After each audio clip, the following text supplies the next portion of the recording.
The mother city, Cape Town, a place where the natural beauty of Table Mountain meets the vibrant energy of its diverse communities. Yet, beneath this picturesque facade lies a darker, more sinister reality. Cape Town is a city of contrasts, where breathtaking landscapes coexist with the harsh realities of organized crime. The underbelly of this city is a world fraught with danger, where power is often measured in fear and violence. At the heart of this shadowy world, one name stands out above all others: Nafiz Modack. His name echoed through the streets, a name that struck fear into the hearts of many and commanded a grudging respect from others. This is the story of Nafiz Modack's meteoric rise to power, a tale woven from the threads of extortion, violence, and a relentless pursuit of control. His journey from obscurity to infamy is a testament to the dark allure of power and the lengths some will go to achieve it. In the beginning, Nafiz Modack was just another name in the crowd. He wasn't a figure of fear or respect, but rather a man with a vision and an unyielding determination to rise above his circumstances. In 2017, he emerged from the shadows. Modack quickly proved himself to be a cunning operator. He understood the levers of fear and intimidation, and he used them to his advantage. His ability to navigate the treacherous waters of the criminal underworld set him apart from his peers. Nafiz Modack had become synonymous with the city's underworld. His reach extended into the very fabric of Cape Town's nightlife and business sector, where his presence was both a source of dread and a perverse form of stability.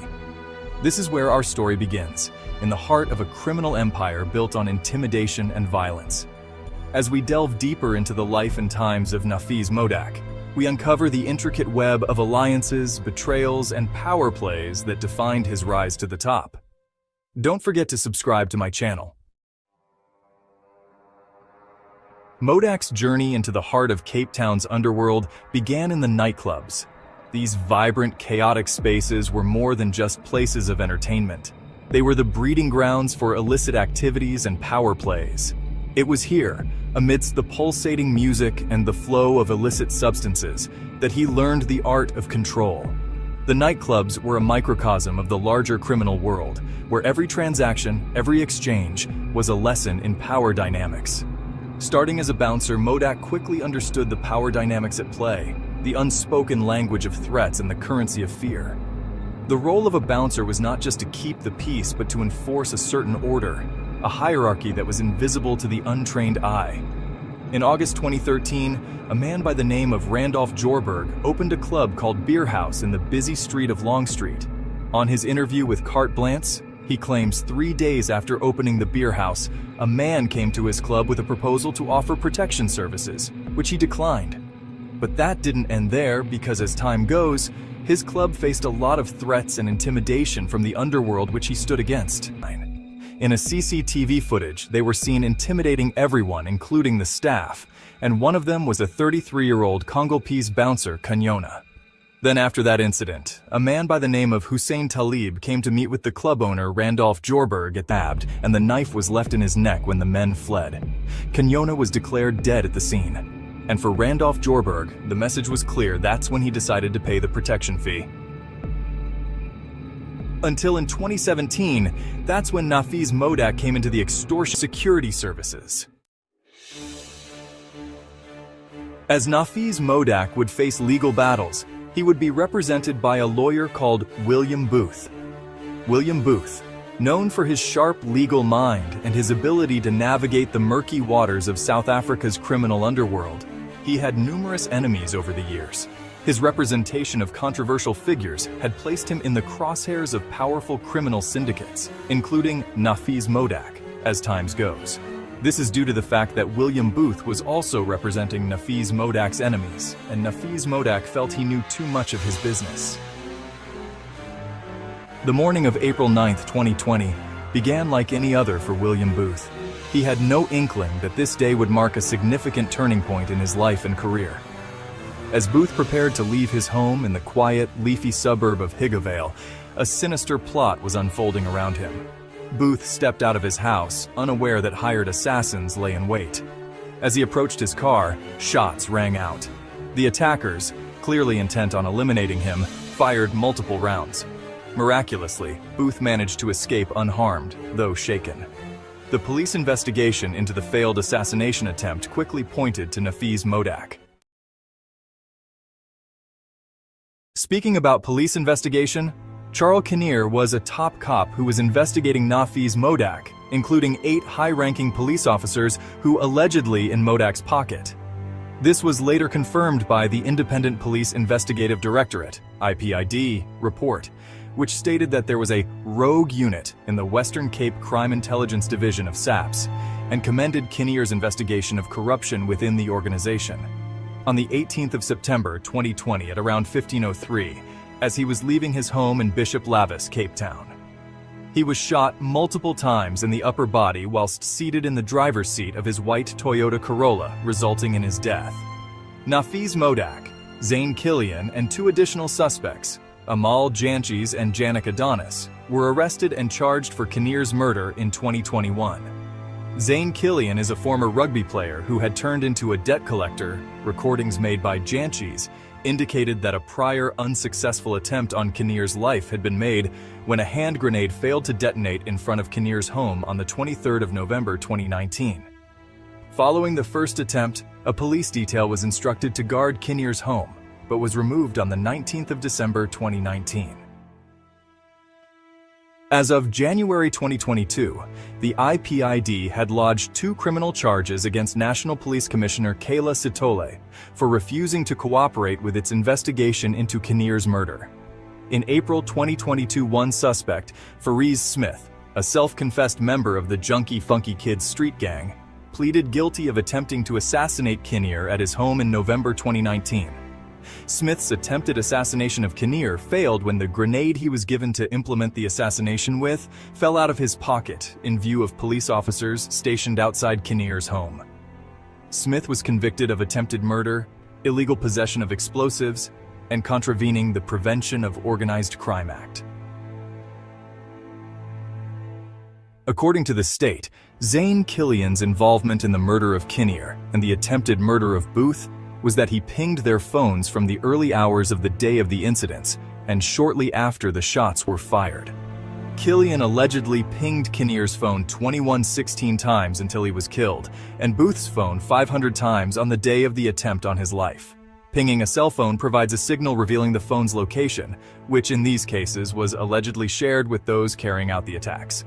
And it's allegedly that Nafiz Modack paid Zane Killian over 100,000 Rand for these services. On May 6, 2024, during the ongoing trial of Nafiz Modack, a key state witness took the stand and began to unravel a complex web of deception that linked a seemingly innocuous investment to the botched hit on Booth. The witness, a former associate of Modack, testified that a significant sum of money had been funneled into a dubious investment scheme shortly before the attempted assassination. This scheme, he claimed, was merely a front to launder money for Modack's illicit activities. The funds, intended to appear as legitimate investments, were instead used to finance various criminal operations, including the failed hit on Booth. Investigators followed the money trail, which led them to a company that had received a substantial investment from Modack's associates. On June 18, 2024, marked another pivotal moment in the trial of Nafiz Modack. On this day, the court heard testimony that detailed how a staggering 23.5 million Rand had been laundered through an account linked to Modack. The money trail began with legitimate business transactions, but as it progressed, the funds were increasingly diverted to shell companies and offshore accounts. One of the key pieces of evidence was a series of bank statements that revealed suspicious transactions involving a company ostensibly dealing in luxury goods. However, investigators found that the company's primary purpose was to serve as a conduit for laundering illicit funds. This company was linked to Modack through several intermediaries, all of whom were now under investigation. On June 18, 2024, alongside the revelations about money laundering, another significant aspect of Nafiz Modack's criminal empire came to light: his extensive involvement in extortion. The court heard detailed testimony about how Modack had systematically extorted businesses, with luxury car dealerships being among his primary targets. Toy Shop, the luxury car dealership on Wednesday, the 17th of February, 2021. 3 unidentified men entered the toy shop, demanding 2 cars for their boss. When the team refused, more assailants exited 2 taxis parked in front of the shop, entered the premises, and began damaging the vehicles. The state's evidence showed statements from a former manager of the toy shop, Mark Misdorp, who said that more than R4 million was extorted from the company. Another state witness, Anwar Ghali, a former associate of Modack's from Johannesburg, said he transferred more than R3 million to Empire Investment Cars on behalf of Modack from his personal bank account. As this led to an arrest of car dealership director Mohammad Adiel Mukudam, who is linked to alleged Nafiz Modack on charges of corruption, fraud, and money laundering. The arrest comes in the wake of allegations of R3 million that was allegedly paid to a former top police officer through a third party who used the account of Empire Investments Cars, which is associated with Modack. But this was dismissed by Hawks captain Edward Duplessis, as bank statements from Nafiz Modack's account reveal that he made 600,000 rand in payments that he allegedly thought would go to former Western Cape detective boss Major General Jeremy Veery and Anti-Gang Unit, AGU, Lieutenant Colonel Charles Kinnear. On the 15th of December 2017, Charles Kinnear and other police officers searched Modack's residential address and seized firearms in relation to another case. 3 firearms were seized from the safe, and Modack could not produce 5 firearms that were registered in his name. Modack allegedly made the payments to get back firearms that had been confiscated by the anti-gang unit in 2017. But he did not get his firearms back, and Veery, who had no involvement in the bribery scheme, did not receive a cent, as Modack was apparently duped by a middleman. I guess that's what happens in the underworld. You rob Solomon to pay Samson. As controversial as Nafiz Modack, he seems to be a Robin Hood to some of his community members. On his Facebook account, you'd see him posting his charity work in collaboration with local religious leaders, which makes sense why he has this support during his trial, even though some people believe it's a rented crowd.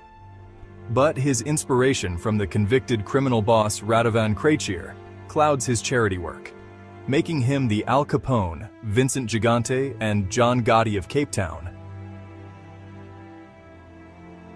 Examining Nafiz Modack's case highlights key lessons for South Africa in tackling organized crime. The case underscores the resilience of criminal networks and the necessity for sustained law enforcement efforts and anti-corruption measures. It emphasizes the impact of organized crime on communities, stressing the need for enhanced community policing and support initiatives. Media coverage played a crucial role in maintaining public awareness and accountability. The legal challenges post-conviction show the importance of a robust judiciary and comprehensive victim protection. Addressing underlying socioeconomic issues like poverty and unemployment is vital to prevent crime recruitment. The case also highlights the importance of international cooperation and systemic reforms to build a transparent, accountable system. Encouraging community resilience and youth engagement can further help combat organized crime, requiring a multifaceted approach for a safer South Africa.